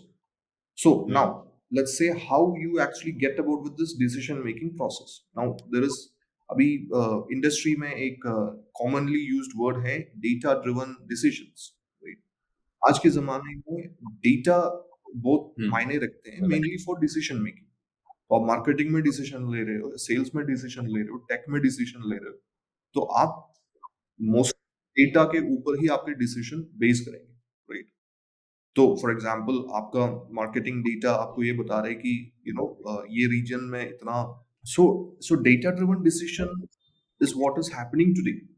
Hmm. अगर आपको डेटा आ रहा है कि ये रीजन से Hmm. मेरा जो क्लिक थ्रू रेट्स हैं राइट? हम आप सीटीआर बोलते हैं जो भी है मार्केटिंग में, वो अगर कम है तो वो रीजन फिर क्यों हमें फिर से फोकस करना है? When you have another region where the CTR rate is high, तो that is again a decision. तो सेल्स में भी यही चीज है। अगर आपको राइट। एक वर्टिकल से आपको या एक रीजन से ज्यादा सेल्स आ रहा है और दूसरा रीजन से कम सेल आ रहा है, so now as a CXO you should be able to think, हाँ अभी आई कैन और marketing budget on the region where I am getting more sales. ऐसे भी हो सकता है कि अगर again before taking a hmm. Decision, ये जो रीजन से जो कम सेल आ रहा है, उधर क्या हमने ज्यादा मार्केटिंग फंड्स नहीं डाले थे? Is it because of that we are getting less sale? So we have to question, cross question, take a lot of into account again based on data before we can take a decision. Especially in a startup environment, decision making is very important. क्योंकि जैसे मैंने पहले कहा था, आपको experiment करने का time नहीं है। जो भी डिसीजन आप लेंगे, you have to be sure that well you take it once and then you work on it. ठीक है, अगर वो नहीं वर्कआउट होगा तो इट्स नॉट लाइक 100% हमने जो भी डिसीजन लिया वर्कआउट होगा, but again critically we should be able to mould quickly, adopt and move on. So as a startup owner or as a startup founder, I think our first year is very crucial. पहले एक साल बहुत crucial होता है startups के लिए। तो what do you think कि पहले फर्स्ट ईयर में स्टार्टअप्स को किन चीज़ों पे मेजरली फोकस करना चाहिए कि बाकी जैसे बिकॉज़ एक एमएनसी लेवल पे देखें या एक बिज़नेस लेवल पे देखें तो 100 चीज़ों से ज़्यादा होंगी, जिनको मैनेज करना पड़ता है at a time. So but like what are the key things कि पहले फर्स्ट ईयर में आपको ये 5-6 चीज़ें इन पे देखो, मेजरली फोकस करना चाहिए? द टाइमलाइन बेसिकली, आपने एक साल बताया तो एक साल 12 महीने होते हैं। तो as a startup founder, the very जी। Most important thing is to create a set of timelines. तो पहले के 3 महीने, ये 3 महीने में ओके। प्रोडक्ट का वैलिडेशन क्लियर करना है। फिर आपके पास एक और 3 महीने मिलेंगे, उसमें आपका मार्केट ठीक है। वैलिडेशन भी खत्म करना है, फाइनलाइज करना है। बाकी जो 6 महीने हैं, this is the revenue hmm, making stage. अब ये जो फर्स्ट 6 मंथ्स आकर आपने सही किया, हुँ, तो आपके नेक्स्ट 6 मंथ्स में you can create enough revenue. Hmm, mostly where right. Startups find challenging is market validation के बिना, market I mean product validation के बिना मार्केट में जाते हैं, देन दे फेस चैलेंजेस, फिर हुँ, वापस आके प्रोडक्ट में बैठना पड़ता है। That is going to take a long time. तो always go to market okay, after having a viable product of value with the value proposition, so that it will be easy okay, for you. तो एक साल के अंदर अंदर हुँ, आप revenue making में भी आगे, may be you can have may be in the first year also you can actually get into a profitable zone if done rightly. Understood. So like यहाँ पे थोड़ा-सा मैं समझना चाहूँगा व्हाट इज़ आपने 2 टर्म्स बोले, प्रोडक्ट फिट और market fit, दोनों में क्या डिफरेंस है? लाइक फर्स्ट 3 मंथ्स में हमें प्रोडक्ट फिट करना है, नेक्स्ट 3 मंथ में मार्केट फिट करना है उसको, before going to the revenue part. Okay, तो इन दोनों अगर में क्या टेक्निकल डिफरेंस है? प्रोडक्ट फिट टर्म्स एंड में मैंने मार्केट फिट? बताया, तो let's take a tech company for example. पहले आपका प्रोडक्ट में जो भी फीचर्स होना चाहिए हाँ, या जो भी फंक्शंस होना चाहिए, वो आपके प्रोडक्ट में है या नहीं, ये होता है हुँ, प्रोडक्ट फिट। दूसरा होता है मार्केट फिट। ओके, ये प्रोडक्ट मार्केट में आप कहाँ पे बिठाओगे, हुँ, आपके कंपटीशन कौन है और किस नीश में ओ आप टारगेट करोगे। Okay. So market fit exact, means like हम उसको पोज़ीशनिंग कैसे कर रहे हैं मार्केट में? Okay, got it. So like positioning can be कि हम उसको वैल्यू फॉर मनी पोजीशन कर रहे हैं और इन द प्रीमियम सेगमेंट और द मिड सेगमेंट, या कौन से ऑडियंस क्या होने वाला है उसको उसको हम किस तरीके की यूजर के लिए पोजीशन कर रहे हैं, that is where market fit की यहाँ पे हमें पता चल गया यहाँ पे यूजर्स प्रोडक्ट को एक्सेप्ट कर रहे हैं। नाउ वी फाइंड कि हाँ ये प्रोडक्ट फिट है, मार्केट फिट है। नाउ इट्स टाइम कि इसी एग्जैक्ट, चीज पे हम उसको स्केल करें या एग्जैक्ट। फिर रेवेन्यू के लिए आगे बढ़ें। तो यूजुअली व्हेन हम वी हैव डिस्कस कि डिसीजन मेकिंग का पार्ट हो गया, फर्स्ट ईयर का भी हो गया, तो हम्म, बहुत सारे डिस्ट्रैक्शंस भी होते हैं एज अ स्टार्टअप फाउंडर कि हमें बहुत सारी चीज़ें ऐसी लगती हैं। I have learned a term that is fake productivity. Usually startups founders इस चीज़ में पड़ जाता है कि वो बहुत सारे ऐसे काम कर रहे होते हैं जिनसे उनको लग रहा है कि ये बहुत प्रोडक्टिव है, बट एक्चुअल में देखा जाए तो उनसे कुछ बेनिफिट नहीं हो रहा। They are just wasting their time, but उनको लग रहा है बहुत ज़्यादा प्रोडक्टिव चीज़ें चल रही हैं। तो यहाँ पे आप क्या कहना चाहोगे, ऐसी कौन-सी चीज़ें हैं यूजुअली जहाँ पे स्टार्टअप फाउंडर्स अपना टाइम ज़्यादातर गँवाते हैं और उनसे कोई बेनिफिट नहीं होता? बिकॉज़ आई नो कि आपने भी वो एक्सपीरियंस किया लिया I होगा think a already lot of time during your this is startup journey. again time जहाँ as a startup founder जहाँ हमारे failures होते थे, that is more about let's say experimentations, right? Without having a clear vision, अगर हमने आगे चला तो 100% हमारा टाइम जाएगा। तो विजन इज वेरी इंपॉर्टेंट। हमने बिजनेस प्रोफाइल्स में देखते हैं विजन मिशन क्या होता है, ये बहुत हल्का सा लेते हैं लोग, बट स्टार्टअप फाउंडर्स को उनके विजन और मिशन कॉन्क्रीट करना है, और विजन जो है विजन को रीइंफोर्स करना है। When the vision is reinforce, I think from time to time वो विजन रीइंफोर्स करते रहना है, और I think for that having business advisors and mentors काम आते हैं। So for me, this is something that I've learned. So time जहाँ पे जाते हैं, that is on, you know, getting diverted from the core vision, right? थोड़ा बहुत ध्यान पीआर में चले जाते हैं। भाई पीआर करके क्या फायदा? आपके विजन से वो कितने मैचिंग करते हैं? पीआर का टाइम अभी है या नहीं? Example, this is one right, of the region. ऐसे बहुत सारे रीजंस हैं, this is one of the reasons. Understood. So now thing came कि we have also product fit, market fit, go to market भी हो गया, and we have started generating some revenue as well. So now point came is कि हमें revenue generation part पे भी अब हम वहां पे पहुंच चुके हैं।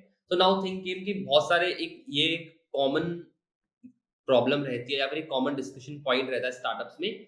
तो we should go for bootstrapping और फंडिंग लेनी चाहिए तो किस स्टेज पे जा करके एक्चुअली वी नीड फंड्स कि हाँ ये दैट्स द राइट टाइम कि हमें फंड लेने चाहिए। और बहुत सारे लोग हमने देखा है कि प्री सीड भी कर लेते हैं, बिफोर स्टार्टिंग आइडिया स्टेज पे उन्होंने फंड ले लिए। एंड वेदर वी सी कि जीरोधा और निखिल कामत जो उनके फाउंडर हैं, so now we were discussing on bootstrapping versus funding।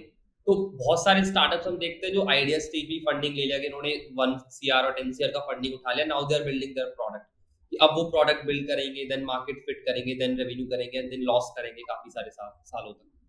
And second level पे वी सी कि जीरोधा जैसे स्टार्टअप्स लाइक निखिल कामत जिन्होंने कभी फंडिंग ही नहीं लिया, वो बूटस्ट्रैप कर रहे हैं एंड वेरी प्रॉफिटेबल।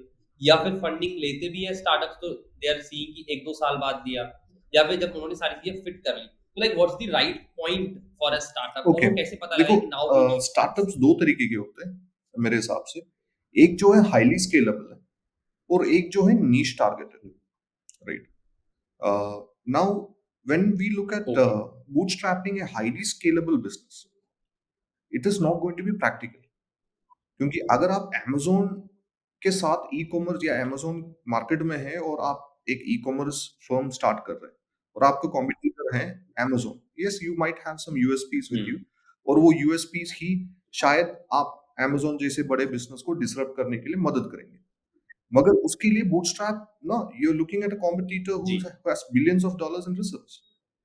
तो इस स्टेज पे अगर जाना है तो हाँ, right, definitely you need investments. Bootstrapping से काम नहीं चलेगा, उसको हम बोलते हैं फाइनेंशियल स्टैमिना होना साथ, राइट? सेकंड जो बूटस्ट्रैप जो है, let's say if the process is simple और आप एक नीश मार्केट टारगेट कर रहे हैं विद अ नीश प्रोडक्ट, और आपको अगर लग रहा है मैं इतना प्रोसेस ऑप्टिमाइज करके मैंने बहुत मिनिमली अगर हम मैंने एंट्री किया और बहुत वैल्यू है मेरा प्रोडक्ट से कस्टमर्स को, मैं जो पैसा आएगा उससे मैं काम चला सकता हूँ, ये कॉन्फिडेंस अगर फाउंडर में है तो then no need of looking at external sources, internally आप कर सकते हैं, right? So again it's about the kind of startup या kind of business that you're having. So when we look at these investments going into certain companies, millions of dollars pre-seed हो या seed, तो mostly क्या होता है, VCs हो या founders हो, वो लोग ये असेस करते हैं कि इसका स्केलेबिलिटी पोटेंशियल क्या है, इसका मार्केट वायबिलिटी क्या है, ये सब एसेस करके दे लाइक हाँ इसमें बहुत पोटेंशियल है और इन लोगों को फाइनेंशियल स्टैमिना का जरूरत पड़ेगा, इसलिए ये लोग आके हमें अप्रोच कर। मगर अगर बूटस्ट्रैपिंग पे आए, देखो अगर एक बिस्किट मैन्युफैक्चरिंग कंपनी शुरू करना है, you don't need a VC for that. So now here part come कि अगर आपका स्टार्टअप स्केलेबल है यानी हाईली स्केलेबल एंड कंपटीशन है ऑलरेडी, या आपको कंपटीशन से फाइट करना है तो आपको फंडिंग चाहिए होगा। And if you are doing something very niche कि बहुत लिमिटेड होने वाला है, बहुत हाईली स्केलेबल नहीं है, और आप एक सस्टेनेबल बिजनेस बना सकते हैं, तो then you can also do its bootstrapping, right? So now second part came कि most of the startups India में बूटस्ट्रैपिंग ही करते हैं बिकॉज फंडिंग सिर्फ 1-2% को ही मिल पाती है, हर किसी को फंडिंग नहीं मिलती और हर कोई बिजनेस फंडेबल होता भी नहीं। जैसे आपने कहा कि एक बिस्किट मैन्युफैक्चरिंग किसी को लगानी है तो वो वीसी के पास नहीं जाएगा। सो सिमिलरली लाइक अगर वी सी की लेट सपोज कोई एप्लीकेशन बिल्ड कर रहा है या फिर कोई ऐप स्टार्टअप है, जो टेक स्टार्टअप है वो कोई एप्लीकेशन बिल्ड कर रहा है। सो नाउ यहाँ पे दो चीजें आती है कि या तो वो इन हाउस करे सारी चीजें कि वो उन्होंने इन हाउस टीम बिल्ड किया, एक प्रोडक्ट मैनेजर लेके आए, कुछ डेवलपर्स लाए, उनको टीम कंबाइन किया, then they are doing. And second part came कि आपकी सॉफ्टवेयर डेवलपमेंट एजेंसी लिया, उसको प्रोजेक्ट दे दिया, उन्होंने 3 से 6 महीने में लगा करके वो प्रोडक्ट बिल्ड कर दिया and they have given to you. तो which approach is more suitable for a startup कि उनको इन हाउस करना चाहिए लॉन्ग टर्म पर्सपेक्टिव से या फिर देखो आउटसोर्स करना इनिशियल चाहिए? स्टेजेस में हमेशा it would be very best if you can outsource, right? And तीसरा एक और ओके। ऑप्शन है, that is you can also go partner with product based tech companies. उनमें देखो we will take care of your, अगर आपके product में potential है और अगर आप में दम है ये मार्केट में लेके जाके सक्सेस बनाने का, तो हम इन्वेस्ट करेंगे, प्रोडक्ट हम बनाएंगे, सपोर्ट भी हम देखेंगे, आप बस मार्केट देखो और 40-30-40% हम लेंगे जो भी आएगा। ये स्ट्रैटेजिक पार्टनरशिप बोलते हैं, ये भी चलता है। इसमें क्या है, स्टार्टअप फाउंडर को हेडेक भी कम होगा, they don't have to look into always checking into the tech progress or whatever, ये तो प्रोफेशनल्स देखेंगे और आपको बस मार्केट देखना है। Always for startups this is understood. what let's say I would suggest, rather than having an in-house team, only for the MVP जो minimal viable product है। मैं बस वही बोलूंगा, क्योंकि अगर मिनिमल वायबल प्रोडक्ट मार्केट में मोमेंटम गैदर किया, तब जाके probably you can go for funding, या आप जो आपके रेवेन्यू आते हैं उसमें से you can you know have an in house process, क्योंकि एक स्टेज के बाद इन हाउस तो होना ही चाहिए। अर्ली स्टेजेस में जरूरत नहीं है मेरे हिसाब सो लाइक जब हम आउटसोर्सिंग की बात करते हैं तो यहाँ पे पॉइंट आ जाता है कि डेटा सिक्योरिटी, डेटा प्राइवेसी, इसका क्या होगा? कि लेट सपोज हमने उनके साथ में भले ही कॉन्ट्रैक्ट साइन कर लिया, एग्रीमेंट साइन कर दिया, but now still there is no guarantee कि वहां पे क्या चल रहा है। बहुत सारी चीजें हमारे कंट्रोल में नहीं होती व्हेन वी आउटसोर्स समथिंग। सो यहाँ पे उसको कैसे हैंडल कर सकते हैं? लेट सपोज मैं अपने कस्टमर्स को गारंटी दे रहा हूँ in a marketing point of view कि आपका 100% प्राइवेसी है। अगर आप वाइज पे कंसल्ट कर रहे हो तो वो डेटा कहीं नहीं जाने वाला, हम एनोनिमस रखेंगे आपको, या फिर आपका डेटा सिर्फ वाइज तक रहेगा, बाहर नहीं जाएगा। बट लेकिन मैंने उस प्रोसेस को आउटसोर्स कर रखा है, तो हाउ आई विल इंश्योर कि स्टिल जो मैं लोगों को मार्केटिंग लेवल पे से। प्रॉमिस देखो कर रहा हूँ एक वो तरीके से फुलफिल भी हो अगर रहा है आपने बैकएंड पे। देखा तो आउटसोर्स, जिस स्टेज पे आप हैं, अगर आपने आउटसोर्स किया हुआ है, आप बस एग्रीमेंट में बाइंड करके रखेंगे तो वो एक तरीके में देखे तो वो ज्यादा सेफर है। What if let's say at the early stage आप ये डेटा पूरा हैंडल कर रहे हैं और आप एक हैक अटेम्प्ट वल्नरेबिलिटी फेस किया, तो पूरा लायबिलिटी आप पे आ जाता है। तो व्हेन यू आउटसोर्स, आप तो राइट। ऑब्वियसली ऐसे you won't outsource it to some random person. आप उनके कैपेबिलिटी असेस करेंगे कि उनका डेटा सिक्योरिटी करेक्ट। जो उनके प्रोसेस के, ये सब आप एसेस करने के बाद ही आप एसोसिएट करेंगे, राइट? और आजकल तो ज्यादा हद तक even lots of government projects are also hosted on AWS, ऐसा, राइट? तो अर्ली स्टेजेस में we should correct. Not, yes obviously right. we have to be very careful with respect to data, but what I believe is when we leave certain things to the professionals, we can be rest assured that our data is more safer than being with us. When we scale up to that point, उस time पे हम शायद एक data security officer जो DSO हो या ऐसे एक पर्सन को बिठा के we can actually put in the structures for data security. Okay, very good point. So now one thing came कि let's suppose we have outsource या फिर इन हाउस कर रहे हैं, वो दोनों ही जगह पे थ्रेट्स रहते हैं। देन यू सी कि किसी ने अटैक किया आपके सिस्टम पे, तो देन आउटसोर्स में तो वो टीम देख रही है, इन हाउस अगर हमने पर्सन रख रखा है, या फिर वी विल सी कि अगर अटैक होता है तो क्या करना है। तो एज अ स्टार्टअप हमको साइबर सिक्योरिटी में क्या क्या चीजों पे ध्यान देना चाहिए? बिकॉज सेम थिंग, उतने बड़े बजट नहीं है कि उसको स्पेशली कोई पर्सन लाके बिठा सके या उसको पूरे प्रोसेस को आउटसोर्स किया जा सके।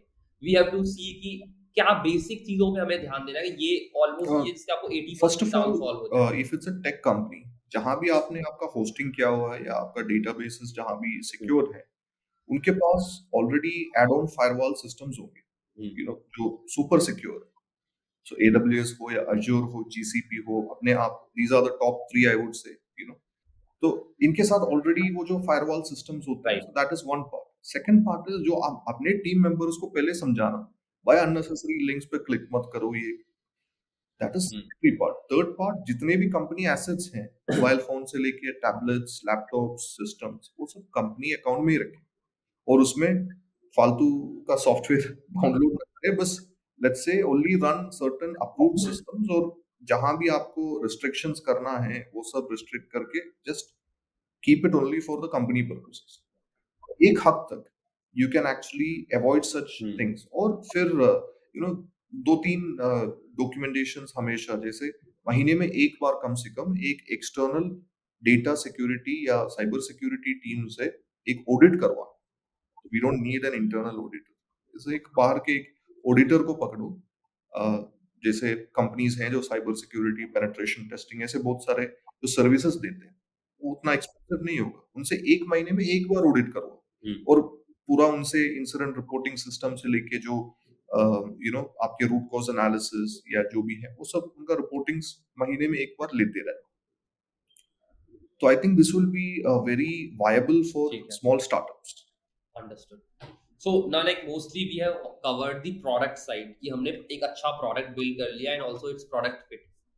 Now second thing came is कि उसको हम मार्केट कैसे लेके जा रहे हैं, मार्केटिंग कैसे कर रहे हैं, उसकी ब्रांडिंग कैसे हो रही है एक प्रोडक्ट या एक ब्रांड की। So like what do you think how big brands are build? कि अभी हम देखते हैं एप्पल हो गया, कोका कोला हो गया, यानी कुछ ऐसे ब्रांड इक्विटी इनकी बिल्ड है कि उस फील्ड में और कोई इजीली एंटर नहीं कर सकता। So how these kind of brands So are build, ऐसे branding ब्रांड्स कैसे बनते is something, yes, it's a very interesting field altogether. Psychology बहुत काम आते हैं, not just behavioral psychology, even color psychology. हैं? आप एक रनिंग लेटर हम्म। में you can't create a logo for a hospital. जैसे कोका कोला का नाम लिखा हुआ है, you can't put name like that for a hospital. Patients won't trust it, right? Hmm. तो बैंक्स, आप कभी भी येलो कलर फॉन्ट पे देखा नहीं होगा बैंक्स का नाम। अगर आईसीआईसीआई बैंक एक दिन येलो कलर में उनका लोगो डाल दिया, I am going to pull my money back from their account. सो वो जो branding, colour psychology, hmm. Behavioural psychology, consumer psychology basically.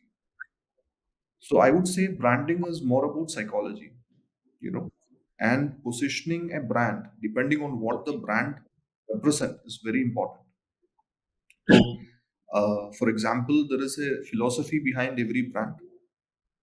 जिनसे people या consumers resonate करना है, तो when you start itself, you have to keep in mind that tomorrow आपका लोगो देख के ही लोगों को वो जो समझ आना चाहिए कि ये एप्पल है। एप्पल के लोगो अगर आज देखेंगे तो आई थिंक बच्चा-बच्चा जानते हैं दुनिया में, ये फ़ोन है।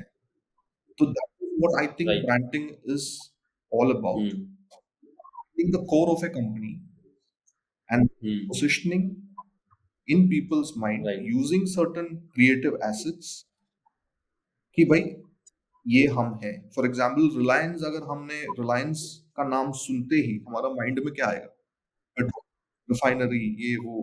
That is the first thing that will come to mind, right? अगर हम, क्योंकि दे आर into other business also. Sorry, Jio है, फ़ोन्स है, but what is the first thing that comes to mind?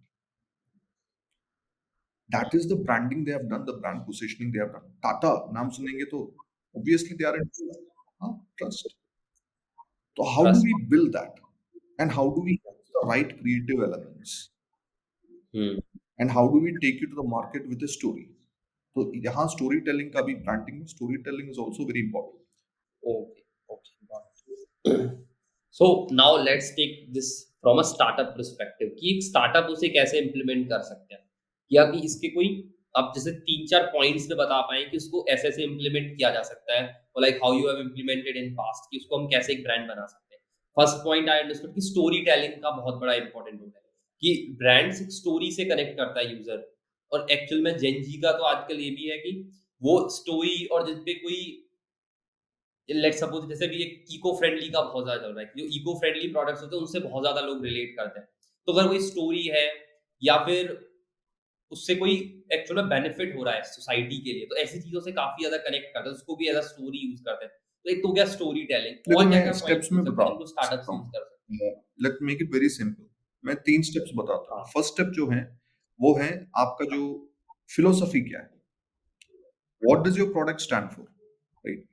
हम्म। तो वहाँ आपको एक ओके। नैरेटिव बिल्ड करना होगा। That is the first. तो फिलॉसफी, उसके साथ hmm. Narrative. Now second is how do you present it? Okay, एक स्टोरी हम्म। आपने, एक नैरेटिव है आपके पास, वो आप कैसे कहेंगे? आपका मीडियम्स क्या होगा? आपका चैनल्स क्या होगा? हम्म।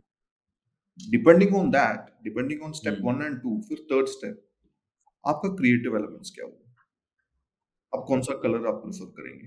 आप एज़ एन हम्म। आप आपके कस्टमर के लिए आप कौन-सा कलर आप प्रेफ़र करेंगे? कौन-सा फ़ॉन्ट आप प्रेफ़र करेंगे? Okay, can you give some examples कि कौन-कौन से ब्रांड्स या फिर इंडस्ट्री वाइज कोई ओपन कर रहा है तो हम क्या-क्या, जैसे हमने वाइज के लिए ब्लू कलर रखा है बिकॉज़ हमने भी कलर साइकोलॉजी का फोकस है, ब्लू मीन्स ट्रस्ट। तो यूजुअली हमने ब्लू कलर उस पर्सपेक्टिव से डिसाइड किया था। तो लेट्स सपोज कोई हेल्थ केयर में कर रहा है या कोई रिटेल में कर रहा है, तो उसके अकॉर्डिंगली बिल्कुल, अलग-अलग बिल्कुल। कलर्स हो देखो, सकते हैं, क्या इनके कुछ कलर्स में मायने होते हैं फॉर हर कलर के? एग्ज़ाम्पल रेड कलर एक अर्जेंसी डिनोट करता है, राइट? तो हम बोलते हैं there is a subliminal process okay. बोलते हैं। सबकॉन्शियस प्रोसेस होता है। तो जैसे हम हुँ, कॉन्शियसली हम कुछ चीज़ें हम करते हैं और सबकॉन्शियसली हम हुँ, कुछ चीज़ें करते हैं। वैसे एक कलर देखने से सबकॉन्शियसली कुछ बदलाव या कुछ चेंज आते हैं। ये सब समझ के कुछ फॉर एग्ज़ाम्पल एक फूड हुँ, कंपनी जैसे केएफसी या कोका कोला, ये लोग रेड इसलिए चूज़ करते हैं क्योंकि it creates a sense of hunger inside people subconsciously. Colour blue hmm, hospitals के लिए, बैंक्स के लिए, जैसे कंसल्टिंग फर्म्स के लिए, इसलिए ताकि वो trust build, blue gives a sense of trust. Yellow थोड़ा स्पॉटी है, करेक्ट। तो you don't see much yellow anywhere. Yellow थोड़ा हुँ, स्पॉटी है। Black it's on another spectrum. तो हर कलर का एक एक इंडस्ट्री सेगमेंट से रिलेशन है ही, based on the effect it okay. has on the consumers who sees them. Even phones are also very important. See, Apple, the company, Steve Jobs जो founder है, phones पे बहुत ध्यान दिया हुआ है। Apple का phone, I think दुनिया में it's one hmm, of the most finest phone. Apple का अपने जो phone है, क्योंकि आंखों पे ज्यादा strain नहीं पड़ता। तो I think this is also very hmm, important, क्योंकि when a color red blue अगर साथ में रहता है तो आंखों में बहुत strain पड़ता है हल्का सा। तो we get some hmm, aversion to right. that particular brand। मगर रेड और ब्लू से जो जो जो रेड ब्लू से जो सक्सेसफुल ब्रांड्स बनाए जैसे Pepsi, they are very good at marketing, क्योंकि it's not easy to hmm, play with both vibrant hmm, colours. तो वन इज यस, ये हुँ, कलर साइकोलॉजी ये सब जो है, but it is also about how you take the brand and tell the narrate the story, be it through your marketing process, hmm, reels, or whatever mediums you have. This is also very important, because now what will happen is people will start relating that story with this icon, logo. So that is how you build a brand. Hmm, Right? Startups को ये चीज हमेशा मन में अगर if they okay, keep, correct. then they will be on the right direction to building that goodwill and the brand. Okay, okay, got it. So इसमें marketing में एक चीज़ और आती है कि यूजुअली अभी 2 तरीके की मार्केटिंग बहुत ज़्यादा पॉपुलर है। जैसे प्रीवियसली लोग ट्रेडिशनल मार्केटिंग किया करते थे। फ्लायर्स हो गया, बैनर्स हो गया, पोस्टर्स हो गया, स्ट्रीट एड्स हो गए। अभी डिजिटल चीज़ें आ रही हैं तो सोशल मीडिया एड्स और गूगल एड्स, इस तरीके की जो डिजिटल एड्स, बिकॉज़ हर कोई इंस्टाग्राम, यूट्यूब यूज़ कर रहा है। तो डिजिटल एड्स भी बहुत ज़्यादा पॉपुलर हो रहे हैं। तो as a startup how someone can choose कि ट्रेडिशनल जो मेथड्स हैं वो ज़्यादा बेनिफिशियल है उनके लिए, या फिर जो डिजिटल एड्स आ रहे हैं? बिकॉज़ अब डिजिटल एड्स भी धीरे-धीरे बहुत कॉम्पिटिटिव होते जा रहे हैं। इफ वी सी 2015-20 के बीच में उस टाइम पे जो कंपटीशन था एंड अभी जो ब्रांड्स आ रहे हैं, अब एक्विजिशन कॉस्ट धीरे-धीरे इंक्रीज़ होता जा रहा है। पहले लेट्स सपोज किसी कस्टमर को लाने के लिए अगर 200 रुपीज़ मेरे को लग रहे थे, तो now as a marketer what we see कि अब उसी कस्टमर्स को लाने के लिए हमें 350 और 400 स्पेंड करने पड़ रहे हैं। बिकॉज़ उतने ज़्यादा लोग कस्टमर्स आ रहे हैं और ये सारे प्लेटफ़ॉर्म बिडिंग पे काम करते हैं, कि कौन ज़्यादा बिड करेगा ही विल विन इवेंचुअली। तो बड़े ब्रांड्स तो बिड कर लेते हैं सोशल मीडिया पे। लेट्स सपोज अभी फेस्टिवल सेल्स आ रही है, तो इस टाइम पे फ्लिपकार्ट, अमेज़न दबा के ऐड करने वाले हैं, मिंत्रा हो गया। तो इस टाइम पे जो भी छोटे ब्रांड्स होंगे, अगर उनका budget 1 to 2 lakh per month होगा तो उनको तो बहुत कम रिजल्ट मिलेंगे। बिकॉज वो already crore of rupees use कर रहा है। तो how a startup will find कि उसको ट्रेडिशनल ठीक मार्केटिंग है, से ज्यादा अगेन बेनिफिट होने वाला है या डिजिटल मार्केटिंग से? can have you ever seen certain ads, for example, मैं थोड़ा हाई एंड बोलता हूँ, रोल्स रॉयस का कभी हमने डिजिटल एड देखा है? Okay. Just giving an example. Now there is right. one more company called Rolex watches. उनका कभी हमने डिजिटल एड देखा है? नहीं। राइट। हाई एंड मैगजीन्स पे, एरोप्लेन के बिजनेस क्लासेस नहीं देखा। के जो बिजनेस क्लासेस में अलग सा मैगजीन होते हैं, करेक्ट। तो उनमें तो luxury magazines correct. Basically, right? Right. हमने ये जो फोर्ब्स लिस्टिंग है, फोर्ब्स मैगजीन है, we have never seen their advertisement anywhere. वो अपने आप एक बड़ा पीआर एजेंसी है, but we have never seen their ad anywhere. So we have only seen right. Ads that are, let's say, specific to a consumer's probably daily needs or FMCG related stuff. और वो एक stage के बाद ही ये लोग, जब funding आते हैं, फंडिंग के बाद ही दे आर एवरीवेयर। 10 साल पहले ज़ोमैटो कहाँ ऐड डालते थे? हम्म। मैंने मान लिया कि एटीएल, बीटीएल आपका ट्रेडिशनल जो राइट। मार्केटिंग तरीके हैं, और आपके जो अभी डिजिटल सोशल मीडिया जो मार्केटिंग स्ट्रैटेजीज हैं, वो अभी रिलेवेंट है, बहुत रेलेवेंट भी है। But again still we have to see whether all the marketing people are doing digital marketing or not for their products. It depends on product to product. अभी real estate है तो ठीक है, मान लिया हर डिजिटल मार्केटिंग में भी होगा, ट्रेडिशनल मार्केटिंग में भी होगा, because that is how they find their customers. There probably 50-60 years के जो ऊपर हैं, वो शायद ट्रेडिशनल वे में उनको मटेरियल मिलेगा, जिनके पास वो इनकम होता है, राइट?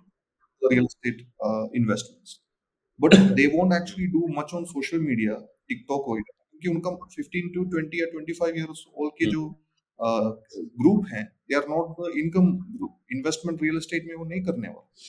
तो what I would say is digital marketing is a very robust medium. At the same time traditional marketing is also a right medium. It's all about understanding the mix between traditional and digital.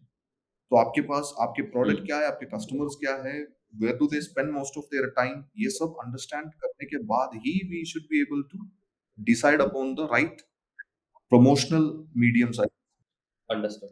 So now think came कि as a startup founder जब भी हम advice लेने जाते हैं, तो friends हो गए, फैमिलीज हो गए, चैट जीपीटी भी आ गया है, यूट्यूब पे कंटेंट की कोई कमी नहीं है, इंस्टाग्राम पे भी रील्स चल रही हैं, तो हंड्रेड्स ऑफ सोर्सेज जहां से हमारे पास एडवाइस आ रही होती है। तो इस टाइम पे ऑब्वियसली सी कुछ अच्छी एडवाइसेस भी होंगी और कुछ खराब भी होंगी। So as a startup founder, how will I find कि मेरे को किस चीज पे एक्शन लेना है, किस पे नहीं लेना है? बिकॉज हर कोई अपने आप पे एक्सपर्ट बन रखा है। उसको लिंक्डइन पे अगर इट्स बेटर, बट अगर if I see कि उसको 1000 फॉलोअर्स भी हैं and they are putting their knowledge कि ऐसे ऐसे कर लो, और एक हो गया जो उसके 1 मिलियन फॉलोअर्स हैं, तो हाउ वी विल सी कि किसको फॉलो करना है, किसको नहीं करना?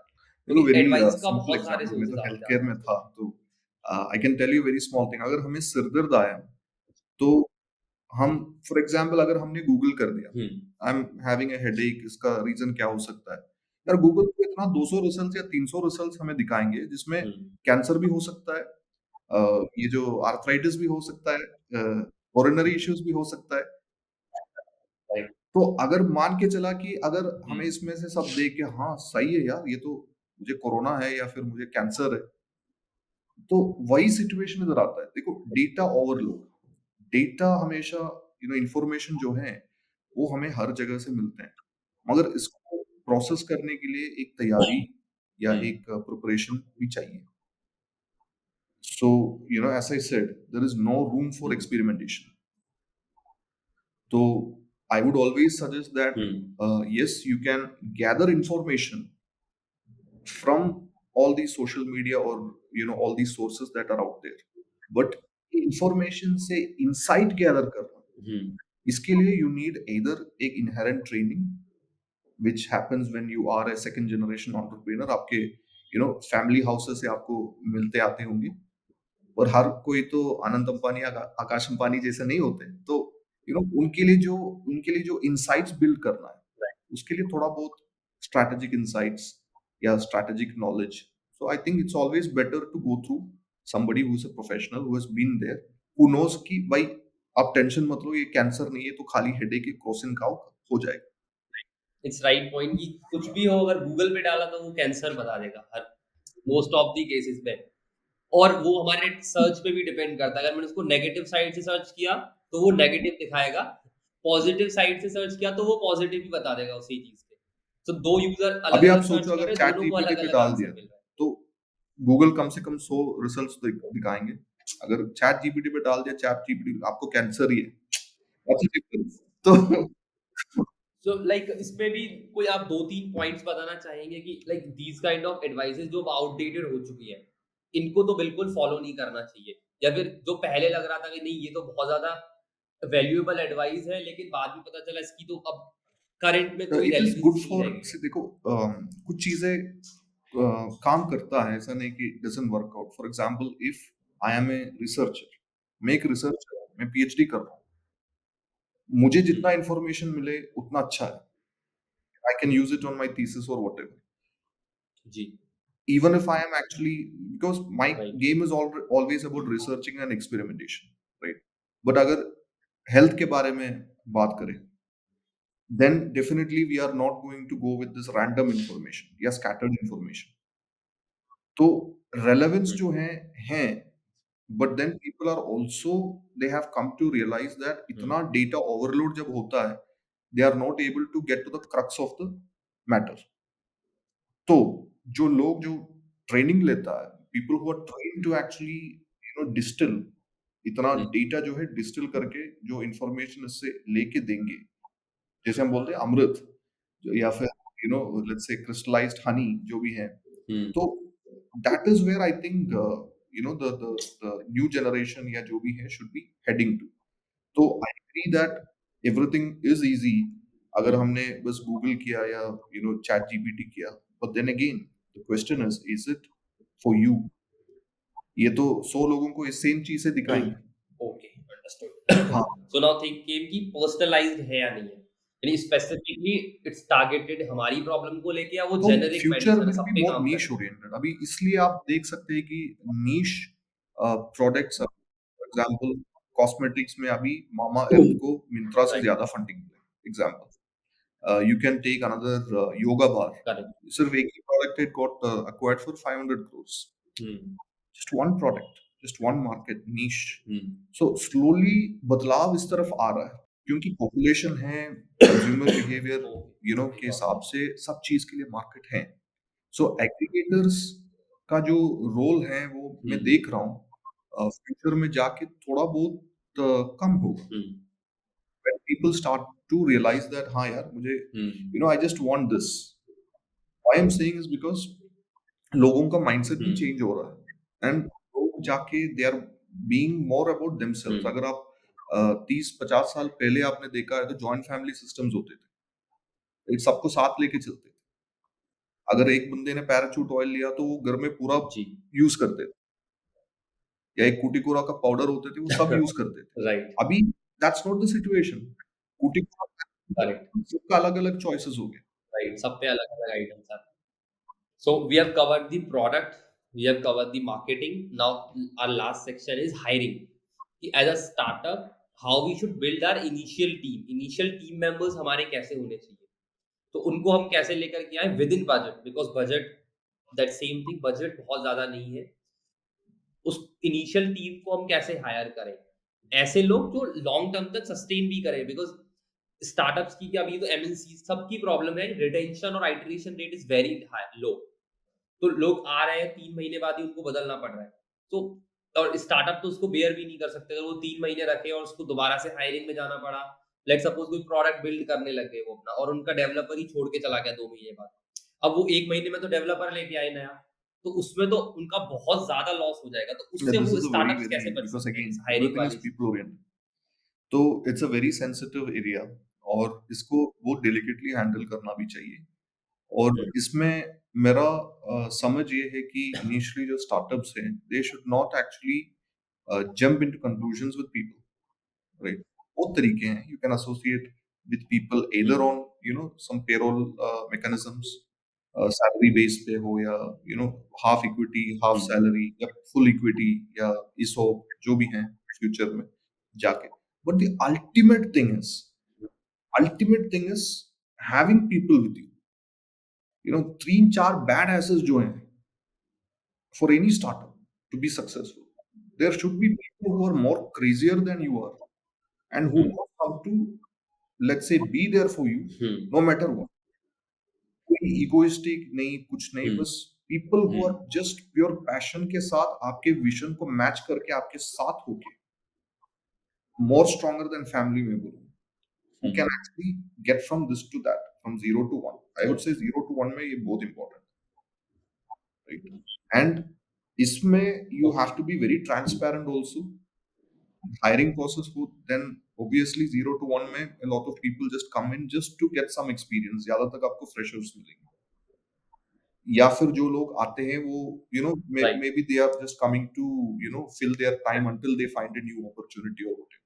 करेक्ट, ये एक राइट पॉइंट है. बहुत सारे लोग स्टार्टअप्स पे ऐसे आ जाते हैं कि उन्होंने कोई एमएनसी लेफ्ट किया, अब उनके पास टाइम है 3 मंथ्स का बीच में, कोई नई अपॉर्चुनिटी नहीं मिल रही है तो चलो यहीं पे कर लेते हैं. कि जैसे ही उनको एक नया ऑफर मिला जो उससे अच्छा है, देन दे लीव, फिर वो मिलेंगे ही नहीं. और वो बताएंगे भी नहीं कि इन्होंने कभी स्टार्टअप में किया था. दे विल सो कि हम करियर ब्रेक पे चल रहे हैं. यूजुअली ये तो आई हैव तो faced this a as I lot, ये said, काफी बार it's होता all है. about passion. Passionate people. And how do you assess passion? You can only do that if you are very good in understanding people's behavioral tendencies or human psychology as such, right? ये एक क्योंकि people के साथ trial and error करना, that is a part of startups. It's not like हम 10 लोगों के साथ शुरू किए, वो 10 लोग हमारे साथ end तक रहेंगे. पीपल का प्रायोरिटीज चेंज होते हैं. बट आप अगर अलीबाबा जो फाउंडर है जैक मा, Correct. उनके स्टोरी देखे तो ज्यादा हद तक उनके इनिशियल फाउंडिंग टीम जो है उनके साथ, and they all have become billionaires also. Hmm. That is a case study. तो मैं बोलूंगा जो स्टार्टअप्स हैं 0 to 1 जो हैं, I would suggest just read how Jack Ma did the hiring. उस जमाने में था, बट फिर भी you can take a page और two from that and you can form a very beautiful team. And always I would say that you better get it vetted through a professional. Like never go for one level of interview. At least अगर interview process है तो 2-3 level interview रखो. एक formal, Okay. एक दो informal. So next thing is कि where tech industry is going.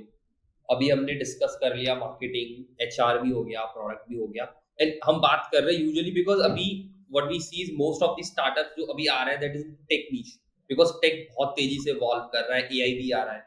तो where do you see कि अभी आगे आने वाले 10-20 साल में क्या होने वाला है, फ्यूचर कैसा हो सकता है, टेक इंडस्ट्री कैसे काम करेगी, क्या चेंजेस आ सकते हैं वहां पे, तो वहां से स्टार्टअप्स क्या सीख सकते हैं, या फिर एज अ बिजनेस देखो, ओनर हमें क्या चीजों पे ध्यान first of रखना all, चाहिए. tech is a very very large domain.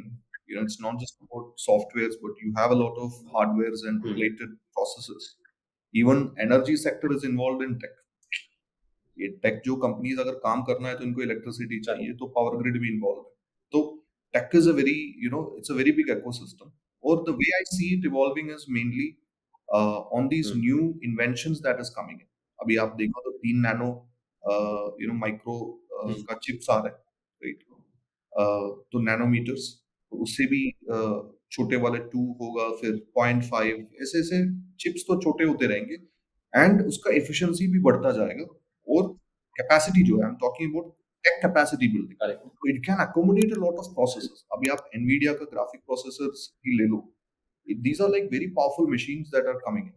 वो गेमिंग हो या डिफेंस सेक्टर हो या जो भी है, ड्रोन्स में हो, तो you are seeing that tech का future is actually decided by these inventions. Tech capacity बढ़ते ही जा रहा है exponentially, very very fast, right? तो जो एप्लीकेशंस आप बना रहे हैं, these applications can easily fit into these frameworks.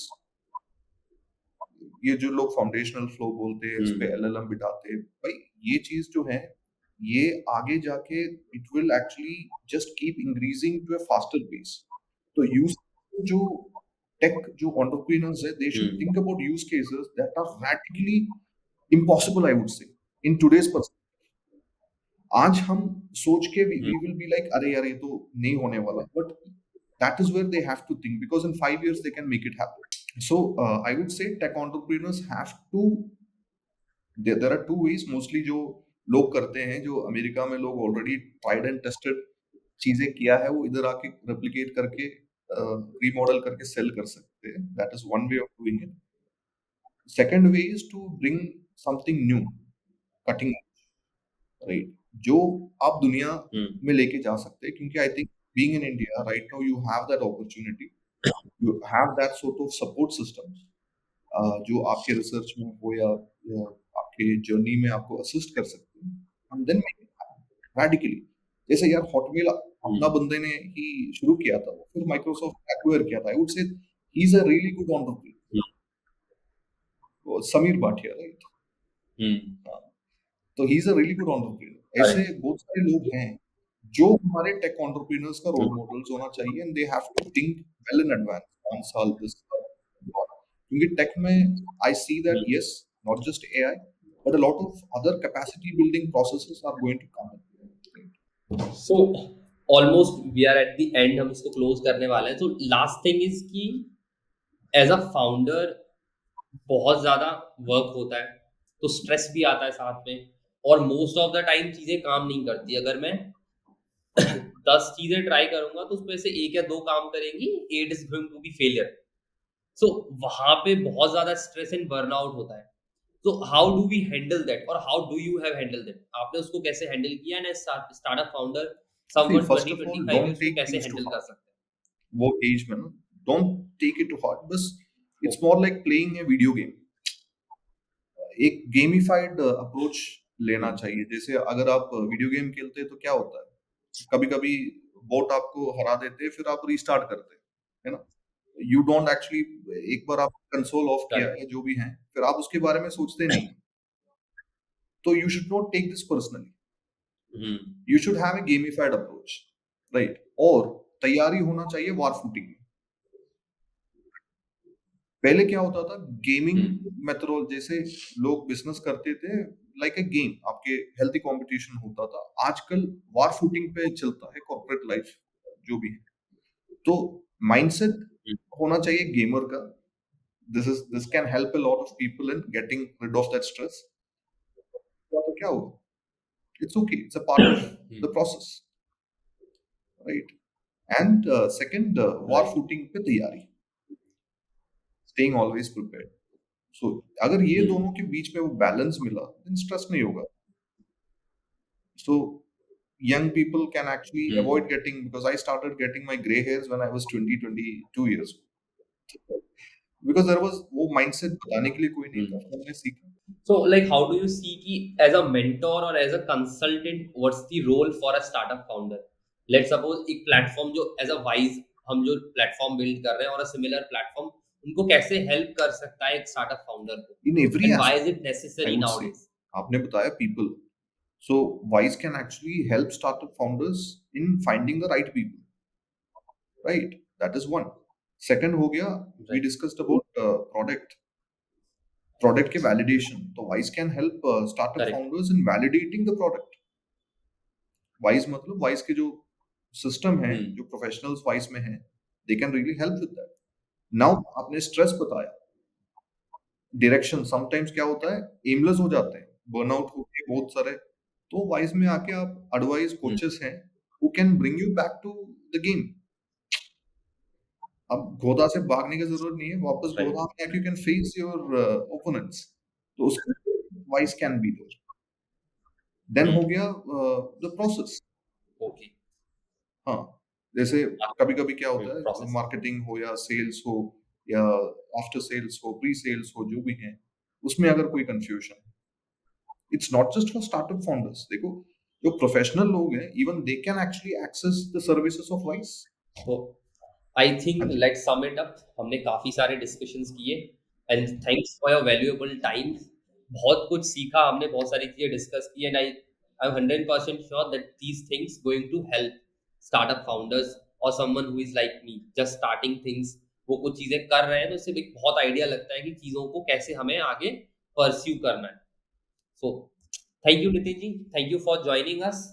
And Thank you, Manavendra ji, and I wish you all the best. okay, And thank you for such a wonderful, podcast ji, session. So, hoping to look forward thank you. for the next episode of Vice. Okay, great day. Bye bye. Yeah, sure. Thank you, Nitin ji, for your powerful session and highly valuable insight. और listeners, अगर आप अपने startup के लिए business advice चाहते हैं तो visit करें wise.co.in और कंसल्ट करें इंडिया के बेस्ट बिजनेस एक्सपर्ट से, starting at just ₹29 per minute. Thanks for tuning in. मिलते हैं नेक्स्ट एपिसोड में.